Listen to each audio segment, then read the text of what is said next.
ગત તારીખ 15/1/2026ના રોજ થાનગઢ પોલીસ સ્ટેશન વિસ્તારમાં તરણેતર જે ગામ આવેલું છે ત્યાં એક લોટરી અને ડ્રો બાબતેનો એક બનાવ બનેલો હતો. આ સમગ્ર બનાવ બાબતે પોલીસને જ્યારે ત્યાં જગ્યા ઉપર જે બખેડો થયેલો હતો એ બાબતે ધ્યાન આવતા તાત્કાલિક જગ્યા ઉપર જઈ અને એમના જે આયોજકો હતા એમને તાત્કાલિક ગોતી અને એમને જે પણ પ્રવૃત્તિ છે એ બાબતે સમગ્ર બાબતનું ખરાઈ કરવાની પ્રક્રિયા જે છે એ ચાલુ કરવામાં આવી હતી. ત્યારબાદ ખરાઈના અંતે એવું ધ્યાનમાં આવેલું કે આજે રામદાસ બાપુ જે પોતે ત્યાં અનસુયા ધામ કરીને એક આશ્રમ ચલાવે છે અને ત્યાં એમના આશ્રમની એક ગૌશાળા બાબતેનું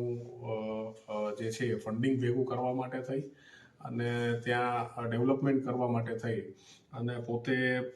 પૈસામાં ફંડિંગ ભેગું કરતા હોય એવી એમને એક વાત કરેલી અને એના આધારે એમણે જે છે એક લકી ડ્રોની આખી જે છે એ યોજના ઘડેલી. આ યોજનાની અંદર અન્ય બીજા 6 વ્યક્તિઓ જે લોકો પોતે આમાં આયોજક તરીકે જોડાયેલા હતા અને ત્યારબાદ અલગ અલગ જગ્યાએ સ્ટોલ લગાવી અને સ્ટોલની મદદથી એમનો જે ટાર્ગેટ હતો કે 500 રૂપિયાની એક ટિકિટ લેખે 1,25,000 ટિકિટ વેચવાનો, એની સામે એમણે કુલ 62,000 ટિકિટ જે છે એ આજુબાજુના જિલ્લા અને સમગ્ર પંથકમાં વેચેલી હતી અને એમાંથી જે પણ પૈસો ભેગો થયેલો એ પૈસાનું બેઝ મેનેજમેન્ટ કરી અને જે છે એ પોતે પૈસા બાબતેની ગેરરીતિ એમણે આચરેલી હતી. આ ઉપરાંત જે પ્રાઇઝ મની છે અથવા તો જે ડ્રોની જે પણ સિસ્ટમ જે પણ એમણે જે રાખેલી હતી આ પણ જે છે એ અલગ અલગ કાયદાઓ હેઠળ જેમાં પ્રાઇસ શીટ મની અને જે છે મની સર્ક્યુલેશન એક્ટ જે છે એ કાયદા હેઠળ પણ આની મનાઈ ફરમાવવામાં આવેલી છે. આ ઉપરાંત જે બેનિંગ ઓફ અનરેગ્યુલેટેડ સ્કીમ્સ જે છે કે જેમાં આવી રીતે કોઈ પણ પ્રકારની અનરેગ્યુલેટેડ સ્કીમ દ્વારા લોકોને રોકાણ માટે થઈ લલચાવી નથી શકતા એ બંનેનું જે છે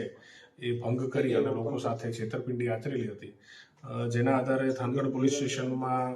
ગત તારીખ 17/1/2026ના રોજ આ બાબતે બંને કાયદાઓ અને BNSની સંલગ્ન જે કલમો છે એના હેઠળ ગુનો દાખલ કરવામાં આવેલો હતો અને ત્યારબાદ આ જે કુલ 7 આરોપીઓ વિરુદ્ધ ગુનો દાખલ થયેલો હતો એમાંથી મુખ્ય આરોપી રામદાસ બાપુ જે પોતે મુખ્ય આયોજક તરીકે હતા અને આ ઉપરાંત લખધીરભાઈ કારેલિયા આ પણ પોતે એક આયોજકમાંથી એક વ્યક્તિ છે. આ બંનેની ધરપકડ કરવામાં આવેલી હતી અને આ સિવાયના બીજા જે 5 આરોપીઓ છે એમની ધરપકડ કરવાની બાકી હતી અને આ 5માંથી અન્ય 4 આરોપીઓ જેમાં સુરેશભાઈ જરવરિયા, મેરાભાઈ ડાભી, નરસિંહભાઈ સોલંકી અને રમેશભાઈ જેજરિયા અને હીરાભાઈ ગ્રાંભડિયા આમાંથી જે આ 5 જે છે એમાંથી 4 આરોપીઓની અટક કરવામાં આવેલી છે અને આ ઉપરાંત એક જે લખધીરભાઈ કારેલિયા કરીને જે આરોપી છે એમનો દીકરો પણ આ સમગ્ર વહીવટ બાબતે પોતે એમાં એક્ટિવલી ઇન્વોલ્વ હતો, એની પણ ધરપકડ કરવામાં આવેલી છે. એટલે એમ કરીને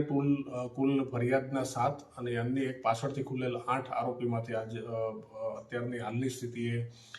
કુલ જે છે એ 6 આરોપીઓની અટક કરવામાં આવેલી છે અને 2 આરોપીઓ જે છે એની શોધખોળ ચાલુ છે,